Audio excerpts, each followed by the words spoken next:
Do you ever feel like you're constantly walking on eggshells, like you're always second-guessing your own memories and feelings? It's a confusing, exhausting place to be, and it's a classic sign that someone is using psychological tactics against you. In this video, I'm going to pull back the curtain on the most common forms of psychological warfare used by toxic partners and give you practical steps to break free and get your reality back. That constant feeling of confusion, that voice in your head that's always questioning yourself, that's not an accident. It's the result of deliberate, manipulative behaviors designed to wear you down and keep you under control. This isn't just a rough patch in a relationship. It's a form of emotional and psychological abuse. But recognizing it is the first step to taking your power back. So today we're going to break down the 5 most common and sneaky tactics used in this psychological war. For each one, we'll look at what it is, what it sounds like in real life, and what you can actually do to start defending yourself. Then we'll put it all together into a real-world escape plan to help you go from being a target to being a survivor. This is your guide to identifying the game so you can stop being played by it.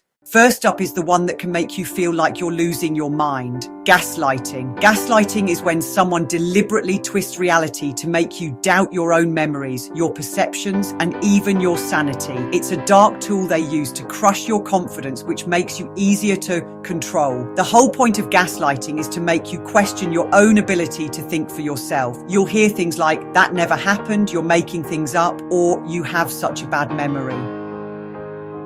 If you try to express a feeling, they might call you too sensitive or tell you you're overreacting. This makes your emotions feel worthless. For example, you might bring up something hurtful they said and they'll just flatly deny it. "I never said that. You must be imagining things again." Over time, this can leave you feeling anxious, confused, and totally dependent on them for your sense of what's real. You might even find yourself apologizing for things you know you didn't do just to keep the peace. So how do you deal with this? First, you have to ground yourself in your own reality. Start writing things down. Keep a private journal or send a text to a trusted friend detailing what happened. This isn't for them, it's for you. It gives you an external record you can look at when you start to doubt yourself. Second, don't get into an argument with them about what did or didn't happen. They will only deny, deflect, and twist things even more. Instead, state your truth calmly and firmly. A simple, "My memory of that is different," or "I know what I saw," is all you need. You're not trying to convince them, you're reminding yourself that what you feel and remember is valid. The second tactic is tricky because it often disguises itself as a fairy tale romance, love bombing. Love bombing is that overwhelming tidal wave of affection, attention, and huge gestures that happens way too early in a relationship. They might shower you with gifts, non-stop compliments, and declare their undying love, saying things like, "You're my soulmate," after just a few weeks. It feels like a movie, like everything is perfect, almost too perfect. But love bombing isn't real affection. It's a setup designed to get you hooked and dependent on them. The manipulator's goal is to make you feel so invested that you can't imagine life without them. Once they think they have you, the perfect partner disappears and the devaluation begins. All that attention is suddenly withdrawn and replaced with coldness or criticism, leaving you scrambling to get back to that initial high. This hot and cold cycle is a form of intermittent reinforcement. One of the most powerful psychological hooks there is. It creates a painful addiction to their approval, and you find yourself constantly trying to please them just to get a tiny dose of the affection they gave so freely at the start.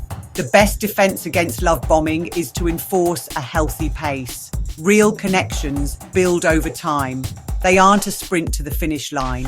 Be skeptical of over-the-top flattery and talk about forever when you barely know each other. If it feels like too much too soon, it is. Set boundaries around your time and attention. A healthy partner will respect that you need space and have a life outside of them. If they get angry or shitty when you set a boundary, that's a huge red flag that their love is really about control. The third tactic is a form of punishment and control, the silent treatment and emotional withdrawal. This is when a partner purposely ignores you, withholding communication, affection, or even their physical presence, all to punish you. This isn't about someone needing a little space to cool off.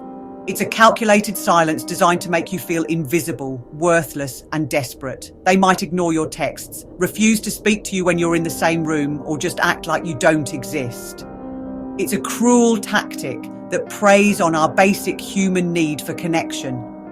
The goal is to make you so anxious that you'll do anything to end the silence. You become so desperate for a response that you'll apologize for things that weren't your fault just to get them to talk to you again. It's a raw power play that puts them in charge, teaching you that their attention is a reward that can be taken away at any moment. To fight this, you have to refuse to play their game. Do not beg, plead, or send 100 apologies. Instead, disengage. Go about your day, call a friend, and focus on your own life. This sends a clear message. Their silence does not control your emotional state. You can say, "I'm here to talk," when you're ready to be respectful, and then let it go. This puts the responsibility for the communication breakdown back where it belongs, on them. Reaching out to friends or family during these times is key, because it fights the very isolation the manipulator is trying to create. If you're finding this video helpful, please take a second to subscribe to the channel. I'm focused on providing clear, actionable advice to help you build healthier relationships and reclaim your mental health. Your support helps me reach more people who might be feeling lost and alone right now. Now, for the fourth tactic, guilt tripping and emotional blackmail. This tactic works by making you feel responsible for their emotions. It's a form of coercion designed to get you to do things you aren't comfortable with. You'll hear phrases like, "If you really loved me, you would," or the classic, "After everything I've done for you." These are designed to make you feel guilty and obligated. For example, if you want a night out with friends, they might say, "I guess I'll just stay here all alone then. It's fine. I'm used to you choosing your friends over me." That's not a real expression of sadness. It's a chess move to make you feel guilty enough to cancel your plans.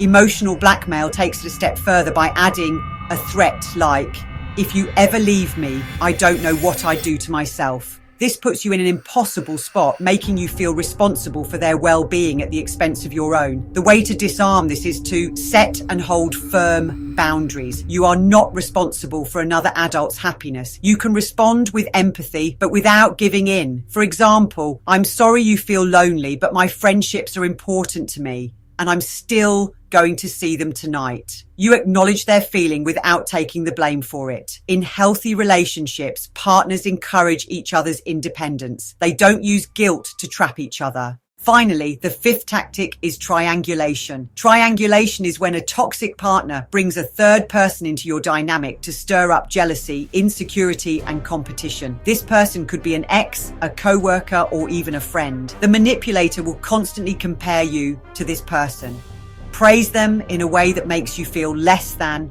or create situations where you feel like you have to compete for their attention.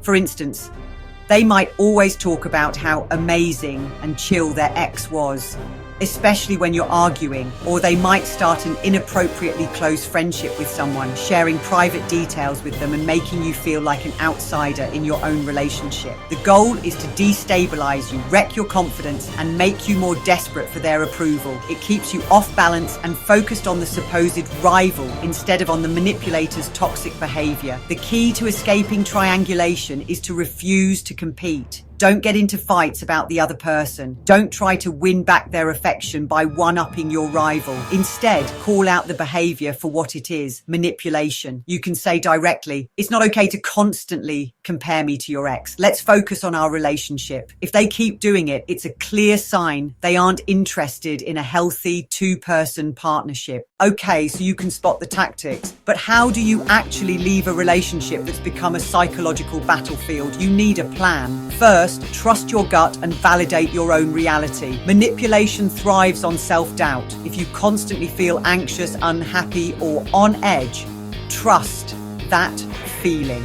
It's your internal alarm system telling you something is seriously wrong. Stop making excuses for their behavior and see it for the pattern of abuse that it is. Acknowledging that you're being controlled is the first real step toward freedom. Second, build your support team. Manipulators work hard to isolate you from friends and family because those people give you strength and perspective. Reach back out to trusted friends or relatives. Be honest about what's been going on. Let them know you need support. Having people who can validate your experience is absolutely critical. If you feel like you don't have anyone, please consider reaching out to a therapist or a domestic abuse hotline. My link is below. I'm a trained coach and therapist. Third, create your safety and exit plan. Leaving a controlling partner can be tough and sometimes even dangerous. Your plan has to cover your emotional, financial, and physical safety. Figure out the logistics. Where will you go? How will you support yourself? If you live together, plan how you'll get your belongings out safely, maybe with a friend present. Once you decide to leave, make the break clean. This is non-negotiable. You must go no contact. Block their number, block them on all social media. Manipulators are masters of sucking you back in with fake apologies and promises. Don't give them the chance. Finally, focus on healing and rebuilding your sense of self. Getting out is a massive victory, but the battle for your own mind isn't over. Psychological abuse leaves deep wounds, and it's common to deal with anxiety, depression, or PTSD. Be incredibly kind to yourself and give yourself time to heal. Get back into hobbies you dropped. Reconnect with friends who were pushed away. Most importantly, work on rebuilding the self-esteem that was systematically torn down. Therapy can be a game changer here, helping you process the abuse and learn to trust yourself again. The psychological warfare waged by a toxic partner is designed to make you feel powerless, confused, and utterly alone. But you are not powerless. By learning to identify these tactics, the gaslighting, love bombing, silent treatment, guilt tripping, and triangulation, you take back the most important thing, your own awareness. Recognizing the game is like flipping on the lights in a dark room. The monster you thought was so huge is revealed for what it is, just a sad collection of predictable, pathetic tricks. Leaving isn't easy, but it is always possible. Remember, you deserve to feel safe, respected, and sane in a relationship. You deserve a partner who builds you up, not one who tears you down piece by piece.